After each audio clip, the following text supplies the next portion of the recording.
అందరికన్నా ముఖ్యంగా ఇప్పుడు ఎంపీ క్యాండిడేట్ మన కడియం కావ్యక్కకి, ప్రింట్ అండ్ ఎలక్ట్రానిక్ మీడియా సోదరులందరికీ, మరి వేదిక ముందున్న కాంగ్రెస్ కుటుంబ సభ్యులందరికీ పేరు పేరున నా నమస్కారాలు.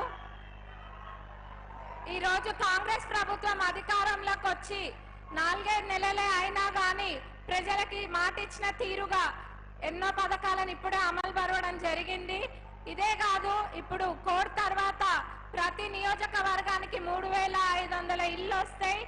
అదే కాకుండా రేవంత్ అన్న చెప్పిండ్రు ఆగస్టు 15వ తారీఖు కల్లా రైతన్నలకి రుణమాఫీ జరుగుతుందని మాట ఇచ్చిండ్రు. మరి రైతన్నలందరూ కూడా పండగ చేసుకోవాలి ఆగస్టు 15 రోజున. ఇదే కాదు, కాంగ్రెస్ పార్టీ ఇప్పుడు ఏర్పడ్డాక 7 లక్షల కోట్ల అప్పు ఉన్నా గానీ ఎక్కడ కూడా వెనక్కి పోకుండా ప్రజలకు ఇబ్బంది కలగద్దని చెప్పి పథకాలన్నీ కూడా అమలు పరవడం జరిగింది. కానీ అవతల వాళ్ళు దాన్ని దిగమింగుకోలేకపోతుండ్రు.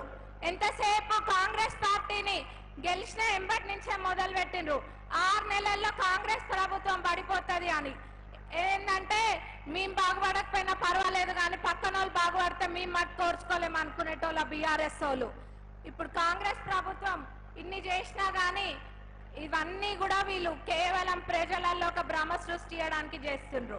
ఆ రోజు ఎట్లయితే అసెంబ్లీ ఎన్నికలప్పుడు వాళ్ళే గెలుస్తుండ్రు అన్న విధంగా ప్రచారం చేసుకుంటారు. ఈ రోజు కాంగ్రెస్ ప్రభుత్వం కోల్పోతుంది అని అంటే నిజంగానే అట్లా అవుతుందని అనుకుంటుండ్రేమో. కానీ ప్రజలు ఎవరు కూడా ఇక్కడ పిచ్చోళ్ళు లేరు, ఎవరు నమ్మే విధంగా లేదు. అదంతా కూడా అందరు అన్ని గమనిస్తున్నారు. మరి బీజేపీల గురించి మాట్లాడుకుంటే వాళ్ళు 10 ఏళ్లలో ఒరగబెట్టింది ఏం లేదు. ఎట్లయితే బీఆర్ఎస్ వాళ్ళు ఇక్కడ మనని ఇబ్బంది పెట్టిండ్రో అక్కడ బీజేపీ వాళ్ళు కూడా అంతే. రెండే వాళ్ళిద్దరు ఒక్కటే మాట మీద ఉంటారు. మొన్న మా దగ్గర శ్రీరామనవమి జరిగింది.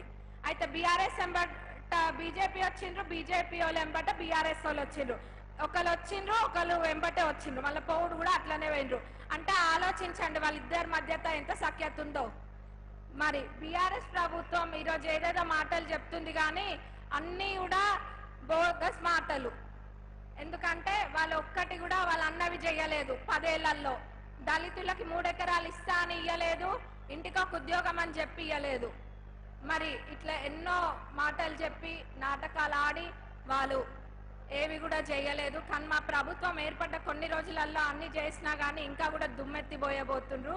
అవన్నీ కూడా ప్రజలు నమ్మరు. మరి అట్లనే బీజేపీ వాళ్ళు అంటున్నారు 400 అంటుండ్రు. 400 అనగానే మరి 400 వస్తాయి అనుకుంటున్నారేమో, కలగంటుండ్రు. కలగననియండి. కానీ మన దగ్గర నుంచి 14 సీట్లు ఖచ్చితంగా వస్తాయి. మీరందరూ కూడా చూడండి.